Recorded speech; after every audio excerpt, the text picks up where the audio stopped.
There's so many bands out there that don't put any amount of time into looking like a band on stage. And I think that's a big fatal flaw for a lot of like earlier or younger bands, you know?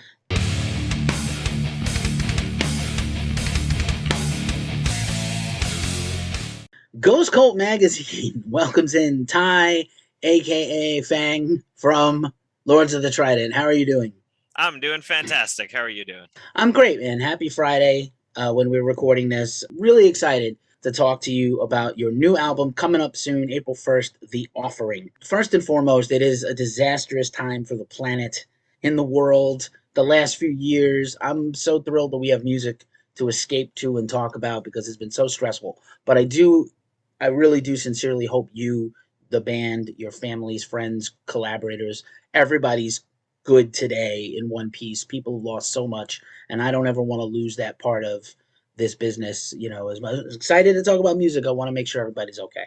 Yeah, absolutely. I mean, it was definitely a difficult time for all of us. I think both, physically and psychologically, emotionally, for sure. And we did go through a couple of bouts of COVID exposure and COVID sickness in the band. Actually, we just interestingly enough, I mean, all of us are vaccinated, triple jab, the whole shebang. We went out to play a New Year's Eve show with Seven Spires in Boston, and that was very sort of like, oh my God, what's going to happen territory, because we were on part of the Unleash the Archers tour, and that happened, that made its way all through the United States until they got to the venue that we were playing in Boston, and that's where everybody got COVID. So we were sitting there going like, oh no, oh no, no. So we were like N95 masks, and we were like, elbow handshake and all that sort of stuff. And we also got stranded on the way back and had to sleep in an airport chapel in New Jersey. And one of us actually got COVID, but it was so weird. Like none of the rest of us did. It was just yeah, sorry, my cat wants to be on the interview. But yeah, our bassist got COVID, and it was so crazy because we were all cramped in this like cramped spot together. We were all traveling together. Only one of us got it. It was wild. But yeah, thankfully everybody is okay. No long-term effects, and all of our friends and family for the most part are very very vaccinated. Good to hear. Good to hear. And sorry for your struggles and travails. Seven Spires is awesome. Yeah. I We covered that show. I feel like possibly, or we were at that show. Some of our people who were Boston. I used to live in Boston, so I kind of follow those guys also very closely. We're also pro pet here at Ghost Cult, so your cat can join whatever your cat's name is. Come Yeah. on in. It's Oh, fine. she'll be back. Yeah, she will eventually. She's not What? easily dissuaded. Yeah, well, typical of cats. And what's her name? Michi. Me. Okay, let's Yeah, make she's sure. actually somewhat of a mascot for the band. Everybody, all the fans really seem to like her. We actually have a couple shirts that she is on in That's full armor, no That's less. So amazing. I have to check this out and see if it's in my size because I think this needs to be a thing. So yeah, man. I don't know if it's unfair to say, but like progressive power metal feels like your genre to me after a bunch of listens. Your Dragon Forces and similar bands. You guys are very talented. Killer songs. This album, The Offering, is killer. And I have a lot of stuff to unpack and talk about with it. But first, I have to talk about the band persona because, like, first of all, the first thing I saw the name and I saw the photo before I heard a song, and I was like, oh, we're doing a thing with this. we And are then doing a so thing. officially, your nom de plume or your nom name for the band is Fang VonWrathenstein, which That's is correct. insane. And let's also, while we're at it, before I ask you to discuss this a little, other members of the band include Master Hercules, Herc. I can't pronounce this. Schlagzeuger. Schlagzeuger? I can barely Schlagzeuger? pronounce it. I have no Mm. idea. I We had just call him German Master Herc. We just, Master that's all. Herc, which is very, very, first of all, Master Herc by itself is very cool. Yeah, I Yeah. mean, I had German dialect training. I should be able to say that easily. And so, Baron, Taurean, Helleshaar. So, like, these conjure a lot of things for the listener and the viewer and the fan. So let's talk about the persona of Lords of the Trident. These are the Lords of the Trident, That's clearly. right. And so let's talk about these lords and these personas and yours also. Right. Yeah. Well, a lot of people will go to the website and they'll read the bio, or they'll start reading the bio and then they'll stop because it's like 78 pages long. I think you actually get English credit at most US universities if you make it through the entire bio, because it's so long. But you know, we've been through quite a few things. We're immortal warriors. I mean, like we've been around since the dawn of time. So obviously, you know, there's going to be a big old bio. And you know, I get the question a lot, like, oh, is it Ty? Is it Fang? You know, what's the difference and that kind of stuff.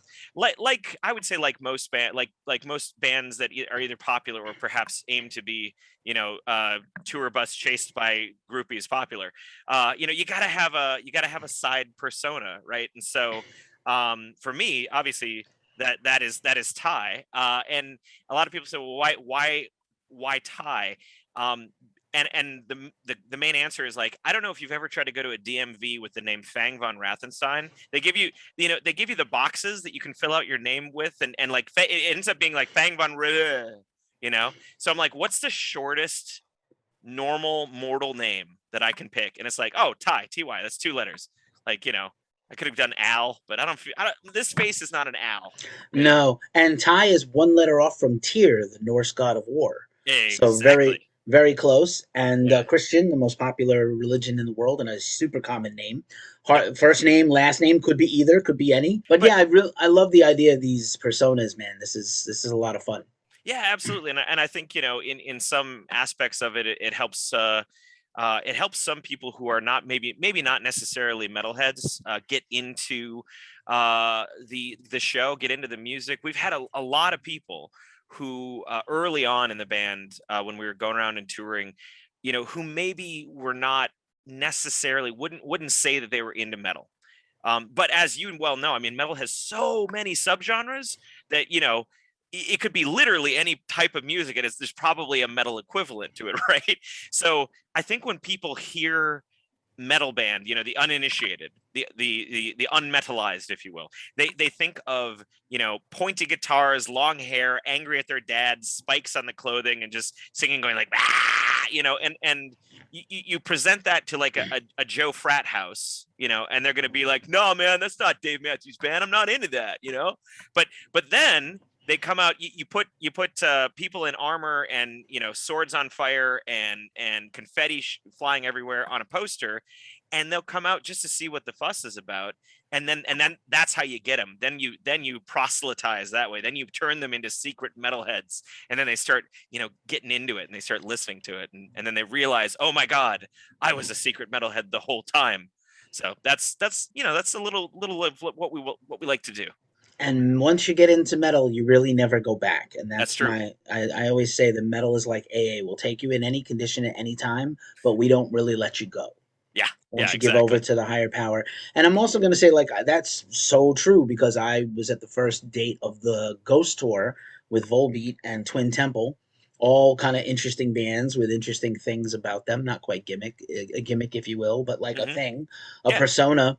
And I met a lot of Ghost fans who were like, I was never into metal until I heard Ghost, and now I love metal. And they had like a battle vest with Slayer and black metal patches. I was like, okay, cool, welcome, brothers and sisters, and everybody. Like, we'll take you all, Yeah. and all my non-binary people also. And so we love all y'all. Yeah, man, it's a lot of fun, and you want to stand out, right? You're trying to make an impact, and there's a lot of bands. Listen, like you mentioned, you know, I never thought when I was watching Twincest on the first Game of Thrones episode ever, there would not only be a Game of Thrones band, there's a whole subgenre of Game of Thrones bands, like Oh yeah. 20 of them. So, and all weird, you don't even know. Like, so many things dedicated to so many other things. So, like, it's really cool. And it does kind of give this aura to the band and the music. So it's fun. I'm glad you're having fun with it. It's very Yeah. important. I'm very much of the mindset that, like, you know, when you go and play a show, you got to show something. You know, I'm very much a big stage show kind of a guy. I love bands like that. And I mean, I think too, whenever we go out on tour and you know, like we have, I don't know, you know, you play with 15 to 20 local openers over the course of like a week. You know, the ones that always stick in my mind, the ones that always stand out, are the ones that like put on a big performance and had something visual that you could like hang on to, even if it was just like matching, you know, shirts and jeans or something like that. But like, there's so many bands out there that don't put any amount of time into looking like a band on stage. And I think that's a big fatal flaw for a lot of like earlier or younger bands, you know? Yeah, I get it. And I know the compulsion to just roll out of bed and strap on a guitar is also a very serious thing, especially for touring bands. But, you know, I think fans appreciate the extra effort. I Hmm. think it gets them into it more, whatever it is. So, you know, again, same song and dance there. So very, very good. So how did you get started in music, and how did the band kind of form? Because Let's you're over see. almost 15 years as a band now. Yeah, it's been quite some time. Holy cow. I hadn't even thought about that Good until thing like you're immortal because you've got that baby face. Because I you don't know, look like I an old guy know. at all. I know, I sometimes I still get carded and I'm like fools, you know. Mm. But yeah, I have been involved in music for a long time. I my parents sort of brought me up taking piano and vocal lessons. My grandparents, believe it or not, were in a big old polka band, and my mom, who doesn't like to talk about this because at the time it wasn't super cool, she was in an all accordion orchestra that toured the world. Like she's got 2 gold records and she does extreme sports now. And like, I don't know, like in the 90s, you couldn't really talk about how cool your accordion, band was. Now, I mean, like that's pretty sweet, I think. But back then, not so cool. So the music was really strong in my family, and and I've been kind of doing stuff in the music industry for a long time. I was a roadie for a while. I roadied for Bachman Turner Overdrive, Steppenwolf, Loretta Lynn, Molly Hatchet. Lot of bands out there. Glenn Miller Orchestra, that was fun. We weren't allowed to change the lights during the Glenn Miller Orchestra because it would scare the old people dancing. They were worried they'd have a heart attack. That was a good time. But anyway, the band, back I decided after multiple 1,000-year hiatus of education, I'm like, I'm going to go back to school. And I decided, man, my good friend Asian Metal, aka Aki, we decided to go back together, and we ended up living together, and we were just we're studying, and he was blasting all sorts of Iron Maiden and Priest and all that sort of stuff. And eventually, we ended up just kind of jamming out with this other guy we met, and we formed Lords of the Trident one very, very late night. I think it was 3 a.m. And the honest answer, we get the question a lot. Oh, where did the name Lords of the Trident come from? It was one of those things that like we'd finished our first demo in our dorm room, and like we didn't have a name, and it was 3 a.m. We'd been awake for like, I don't know, 20 hours at that point, and we didn't have a name for it, and we didn't want to call it just like, Ty and Aki's cool ass demo to put on Facebook.mp3, so we needed something epic. And in my brain of like in my 3 a.m. fog brain, I'm like, I grabbed a Manowar DVD and I grabbed another Manowar DVD, and I was like looking back and forth at the covers, and I'm like, got to think of something epic. Lords of the Trident Unite. And for a while we were Lords of the Trident Unite, and then it was too long. Everybody was saying, oh, Trident practice. Oh yeah, we're going to go see the Trident show, blah, blah, blah, blah, blah. So we ended up, dropping the Unite from the name, and now we're just Lords of the Trident. Good thing you didn't get to Loincloth from Manowar album covers, or Body Oil, or Lords of the Manpex, Oh or my something. God. I still to this day, I want to take on Manowar. I want to do a steel cage, Lords of the Trident on one side, Manowar on the other side, mano a mano cage match. 2 bands enter, 1 band leaves, Thunderdome style. I feel like we'd win. I mean, like at this point, I feel like we'd win. Throwing down the gauntlet. Mhm. Also, your mom sounds like she rules. Yeah. Accordion is totally sick. This is the second interview this week I had to talk about accordion and my love of accordion, so I'm just going to throw that out there. And it's not just Weird Al and like one Billy Joel song. Actually, Hmm. accordion is awesome. And the polka, as you do when you're from Wisconsin, of Of course. course. Of There's no course. shame in that game, folks. That's like the state music. I think it's official. Not Hmm. kidding. And there's nothing wrong with that. It's got the great Western European roots of polka in Germanic music, so we got to have it. So yeah, I mean, you guys form and you did a demo, and now 2008 to 2022, here we are with the new record coming out, and this thing is a beast. It is such a beast, man. Thank you. It's very rare that I hear a record that I like all the way through. We are known at Ghost Cult Magazine and being very tough as a reviewers. We just had a week where we gave like a bunch of glowing reviews. It's just like a weird confluence of big albums, big albums this week, as I like Marillion and Sylvain across different genres and stuff. Typically, we're hard on reviews, and I don't know if that doesn't necessarily come from me. I just think that comes from our background as a zine back in the day. And I don't find a lot of records that have no skips. I find a lot of records I'm like, oh, I need to turn this shit off. I can't. And I'm not even, I love power metal, but I'm not like, I don't listen to it every single day. I listen to it when it comes up, like now, or even the proggy stuff. Like I said, I enjoy a Dragon Force show more than sit and spin all my Dragon Force, past records. But Yeah. this record is deep, man. 13 songs, and it doesn't feel like it's too long. I enjoyed every song. I didn't feel like, oh, I got to skip that one. That's not good.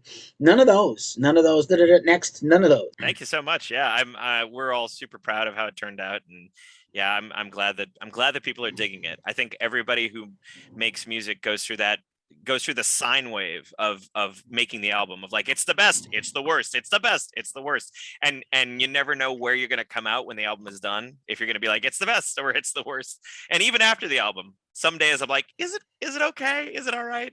But it's nice that people are liking it. I'm glad that people are digging it. I'm very happy with it currently. I'm at the top of the sine wave currently, so hopefully it stays up there. Yeah, and then I mean, I can imagine after, if you had played like a year of shows on top of this record or your last one, then you're like, okay, not the millionth time to play this one.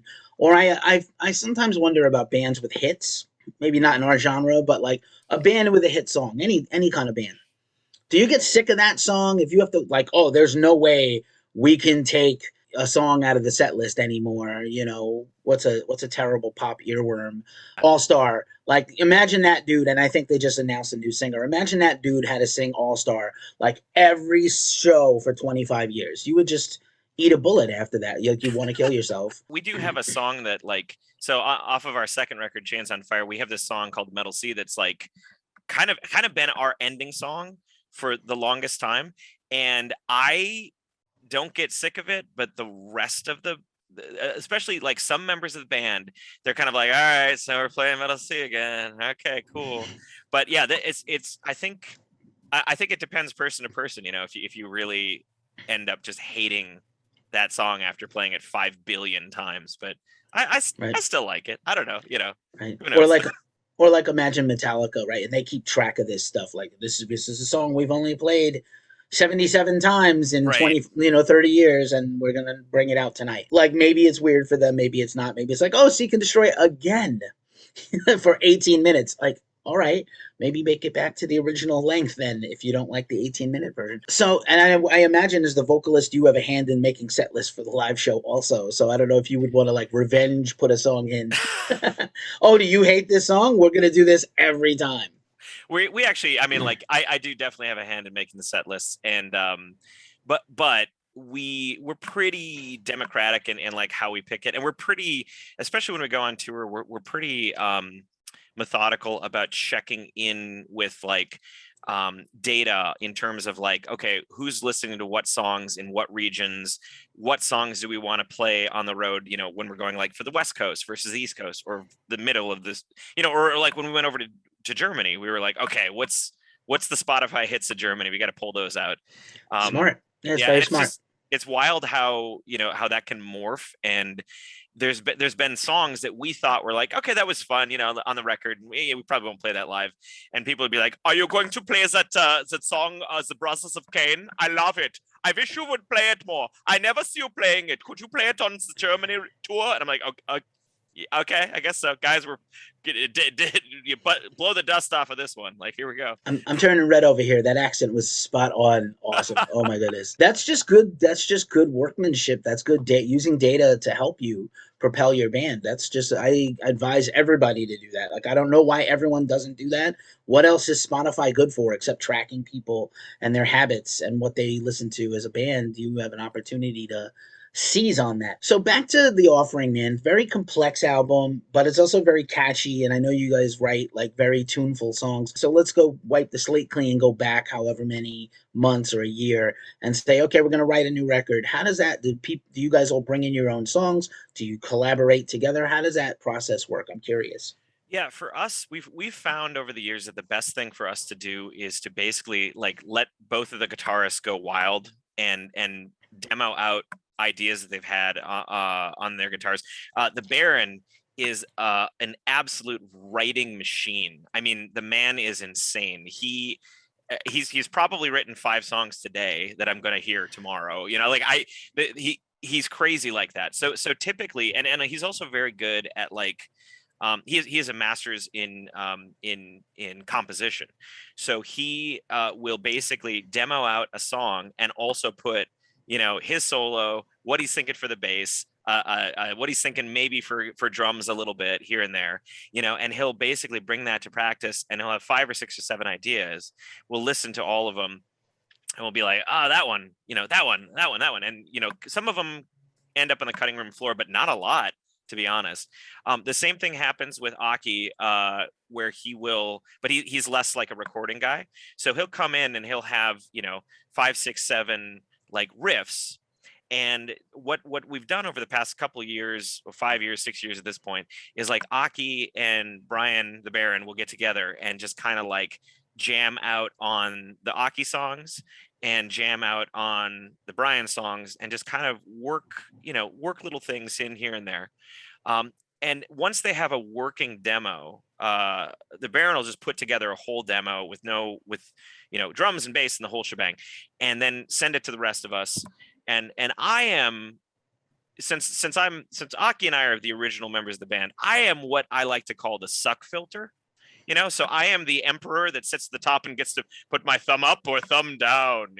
So I'm the general suck filter of the band, and it's almost never a thumbs down. It's usually like a maybe, or like go back to the drawing board kind of a thing. But once I get the song, I'll sit and listen to it for a couple days, and I will kind of, before this album, what I've done is I've just sort of like thought, okay, what does this music like? What kind of themes does it evoke in my head? Is this about like street racing in Tokyo at night, or is this about like facing a fire breathing dragon? I mean, like what is this song? What is it saying? And then I'll write lyrics around that. And that's actually how The Offering started as well. We Brian had like 3 or 4 songs, and I wrote lyrics to the first song, which was the first song we did was Charlatan. And I wrote this, these lyrics and this kind of, I had this backstory in my brain. The thing that Aki brought to the table many years ago is that he will not let me write lyrics without having an entire story and answering all his questions about the universe that the lyrics are in. He'll be like, well, what kind of a spaceship was it? Was it propelled by like plutonium? What are we talking about here? Like when we do like sci-fi stuff, and so because of that, because I'm so conditioned to that, I kind of crafted this little backstory for this one song, Charlatan. And then the Baron came at me with Acolyte, and I was kind of like, oh, I kind of want to like explore this universe a little bit more. Maybe I'll like, this will be like, maybe it'll be a 2-parter. Maybe I'll do like a little mini thing where it's like Acolyte was the before Charlatan, and then Charlatan, and it's kind of like a themed two-pack kind of a thing. And nice. And so that's what it started out with. And as we kept working on songs, we had a couple other songs that were completely unrelated to the story of the album. As we kept working on songs, I just kept like, I couldn't get the damn story that I had made for Charlatan out of my brain. And I just started like expanding upon it. And the funny thing is that Aki does not like concept records, like at all. And he's the one who did this to me, right? Oh. And so we got about 8 songs in, and I didn't break the news to anybody that it was a concept record yet. And so we had like a band meeting sit down. I'm like, guys, got some news. I may have accidentally made a concept record. I don't know how you all feel about this. You know, and what we found out about it is that the thing that Aki really didn't like about concept records in general was when they shove it in your face, like when there's when there's in between song narration, you know, like a minute of you know, somebody, and then Elohir took the gauntlet of Lorbad and made his way to the mountains of Morgrath. You know, like that. He was worried that I was going to create something like that. And I think the type of concept records that we all really enjoy are the concept records where the fact that it's a concept record enhances it, but isn't. You don't need to know that it's a concept record to enjoy the songs. That the songs can kind of stand on their own. Nice. I didn't know I was coming here to laugh so much today, and laugh with you, not at power metal. Oh yeah. But because certainly there's definitely like power metal moments when you just have to laugh. Now I have to put you on the spot and ask what your favorite concept records are ever, because you just open up this can of worms, Pandora's box. I have to open and know. Okay, my favorite concept record of all time, 100% hands down, is the Proto-Men's Act 2, The Father of Death. If you're unfamiliar with, if anybody out there is unfamiliar with the Proto-Men write concept records about Mega Man, about the video game Mega Man, but they set it in like a really heavy dystopian future Mega Man, and they flesh out the story like crazy. I think the Proto-Men have been kind of riding Act 2, The Father of Death for like 20-ish years, you know, and we're all just sitting here like, can we get Act 3? Where is Act 3? Come on, Proto-Men, you haven't put out a record in like, please. So that's my absolute favorite of all time. I think close second is Apex from Unleash the Archers. And the funny thing is that we became really close friends with Unleash the Archers before that album dropped. We played with them on their 2016 tour, and they ended up crashing at my house because the rest of the power metal bands that they played with all around the United States, the mid-tier kind of power metal, you know, there's not a whole lot of like mid-tier power metal in the United States. We all know each other, right? So when we met and when I offered to, you know, my house for them to crash at, they said, "Oh, you're the Japanese toilet guy that everybody's been talking about on tour," because I absolutely love Japanese toilets.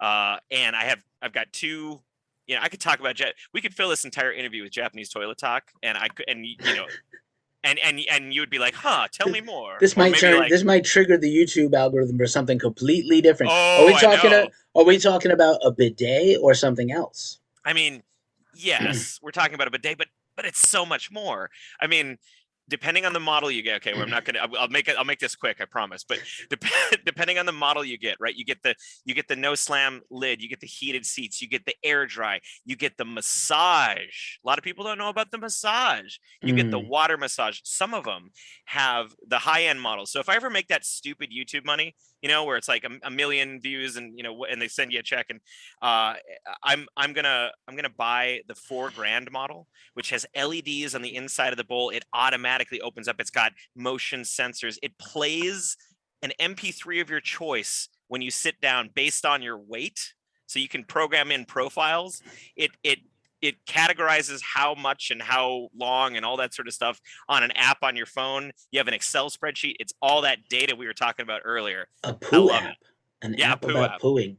This is incredible. I don't know if we're talking about the planet Earth or Coruscant or somewhere, you know, Alpha Centauri 5. I don't know what we're talking about, but I'm all about it. This interview just became a whole other thing in my life. I feel like is changing as a result of this conversation forever. Yeah. I have a bidet. I'm a bidet fan. I have a bidet. Oh, hell yeah. The cat so is you know. back. Yeah, I got to keep the bottom area clean. I was on the fence about it for a while, and heated. I like the idea of I don't want to have it knowing all my movements and measurements and cylindrical measurements and radii. Yeah, But right. I'm interested in the heated seat element. Seems like a good idea. I've been in a hotel with a bathroom with a heated floor, and I have, not that I'm fancy, but I have a heated towel rack in my bathroom that came with this apartment, and it's awesome. It's like my favorite thing ever is like just to heat the towel rack and just put the towel on myself. Yeah, luxury. You got to luxuriate sometimes when you're a metalhead, because like, you know, these shirts are rough and your skin takes a beating. Shows, you're around other humans, humaning. Speaking of shows, So this record's coming out April 1st. I'm trying to bring it back to the band I as know. we wind this interview is amazing. By far the best one of the week for sure. So the album's dropping, and I imagine as things are opening, and I don't know how Madison is doing these days. I hope well in terms of live music, but I imagine you guys will play a record release show. I imagine you will try to do some touring. I know you mentioned you have your own festival. Give us the lowdown on all this. Yeah, so album releases on April 1st. April 2nd, we've got a CD release show here in Madison that's actually almost 50% sold out right now. We haven't even released tickets to the public. They're only on our Patreon. So like our Patreon backers have been going mad with it. I think mostly because they want to see us, also because Grant from Unleash the Archers, who sang on the record, is flying out to Madison, and he's going to be performing the album with us live, which is really awesome. It's going to be super fun. But yeah, we've got that coming up. In terms of touring the record around the United States, we're looking at putting some, some tours, maybe some mini tours together is kind of what we're looking at right now. COVID makes everything a little bit weird because it's, previously we could look at a market and say like, oh yeah, we can easily pull out 100 people or 200 people or 300 people here, there, whatever. Right nowadays, who knows? It's one of those things where it's like you can't really, all of the stuff that you had, all the data where you could predict things is sort of a little bit out the window until maybe next year. If we can have a year of normalcy, we could probably get back to like regular data. But right now, a lot of it is question marks. The one thing that we do know we're doing, fingers crossed, hopefully, is we're doing a Japan tour at the end of the year. We're heading to Japan for 10 days and touring the album, mostly Tokyo, Osaka, Hiroshima, Kyoto, just a bunch of the different places.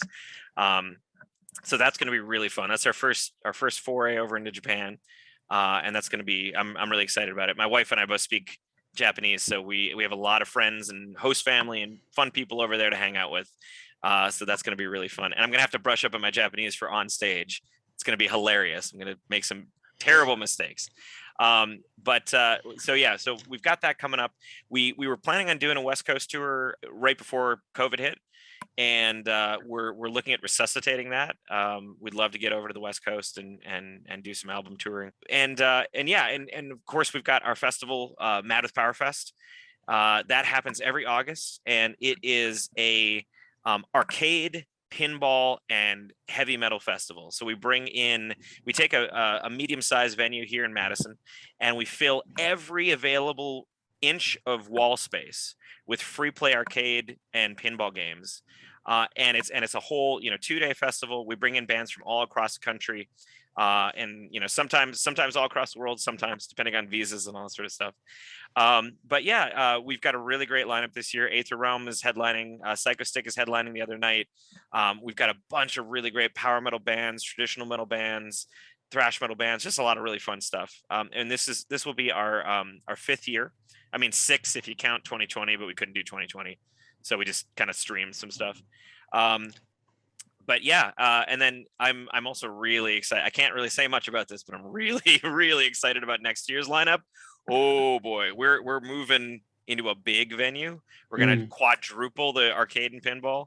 It's probably about a 2,000 capacity venue, so it's going to be pretty large. Right now we're in about a 500. That's crazy. And it's going to be wild. We typically sell out every year. And we sold out last year in a record time. We sold out last year in like 65 hours, just every ticket gone. It was wild. So madwithpowerfest.com if people are interested. It is well worth the trip. We also have some like non-fest related activities that we do for like community building. We have a cheese curd flash mob massacre where there's a farmer's market that's only about a couple blocks from the festival grounds, from the venue. And we all pick a time to meet, to get, just all vested up in like heavy metal shirts. And we all meet at the farmer's market and we go and attempt to buy out all of the cheese curd stands, which in Madison, Wisconsin is a bit of a daunting task. There's like, 13 or 14 stands full of cheese curds, but we do pretty good. We destroy those cheese curds. So if people aren't familiar with cheese curds, I'm going to help you out, people of the world. Cheese curds are the greatest thing Wisconsin has ever given the world, and I appreciate you and your band and Serial Murder and the Packers and the Bucks, but like cheese curds Oh are yeah. life. I had cheese curds exclusively for like a whole weekend in Wisconsin when I was there for a metal festival, and your life will never be the same if you've had some good cheese curds. Yeah, let me also throw just a little disclaimer on that, because I know a lot of people come a lot. We've had a lot of bands that have come through and that have crashed here, and they're like, "Oh yeah, man, I got the cheese curds. They're pretty good." And I say, "Did you get them from a gas station?" And they'll be like, "Yeah, yeah, yeah." And then so here's the test: if you grab a bag of cheese curds and you fondle the bag of cheese curds, if it moves, if it flows, if it just moves freely, if you can move the bag around and everything is kind of squishy, then you're good to go. If it's coagulated into a lump, that is false metal cheese curds. You do not eat those cheese curds. Death to all false cheese curds. That would be a really Yes. great shirt for you guys. Just throwing Oh that yeah. out there for free. Good The idea. first one is always free, and then I charge after that. Just as we wind this down, man, I want to give you back your day. This has been amazing. As you mentioned, arcades and pinball machines, and you have some in the room behind you. So I take it those must be your favorites if they're nearby, right? I actually built all of these by hand. So this is a Wow. virtual pinball cabinet back over here. It's got about 350 tables on it. And the other ones over here are MAME cabinets that I built by hand, but these both have every arcade game ever made on them, and they're segregated by controller type. So we got some guns over there. We got the 4 players over here. Yeah, I'm an arcade nut. I What absolutely love it. What's your favorite game ever? Man, that's King of Fighters 98. Okay, That's wow. that's tough. That's tough though. Like Yeah, it's a tough one. you'd have to break it down into genre. I don't know, but I'd say like my go-to just chilling King of Fighters 98. Yeah. Did you? I have to ask. Did you ever play Gauntlet? Oh, Do Gauntlet, you yeah, know of what course. Gauntlet is? Okay, yeah. So Yeah, Valkyrie yeah, is about to die. Mwah. yeah. The Barbarian narration alone. needs food Need food badly. badly. Yeah, whenever Right. whenever I'm hungry, I walk up to my wife and I'm like, Barbarian needs food badly. That alone was the whole game. I didn't even care about the game. I just like I wanted to experience the narration of the life and the mana running out of your character. That was always, and I was always the barbarian, by the way. I had like 4 friends, and Of I course. was the barbarian. The jerk off was the wizard. The chick was the wanted to be the Valkyrie. Yeah. Anyway, just happened that way. I don't make the gender laws. Somebody else does. I I don't. mean, But barbarians rule. I don't know what's wrong. Like I'm always a barbarian. I yeah, love it was. barbarians. Yeah. And the same. I think I play a lot of Diablo, and I also chose the barbarian as a result of that. I Hmm. can't have games because I'll never leave the house again. So like I don't do them in the house, but my local bar has like a Star Wars pinball and a few Duck Hunt and a few other things, like an old school. So yeah, man. Ty, awesome talking to you. This has been educational to say the least. We ran the gamut of topics like no other, and yeah, just really congratulations on the offering first and foremost, and be safe on the road when you get out there. And yeah, man, keep in touch on all these activities, and we will share them, especially that Japan tour. That sounds insane. Will do. Thank you so much for having me. I'm super, super happy to be here.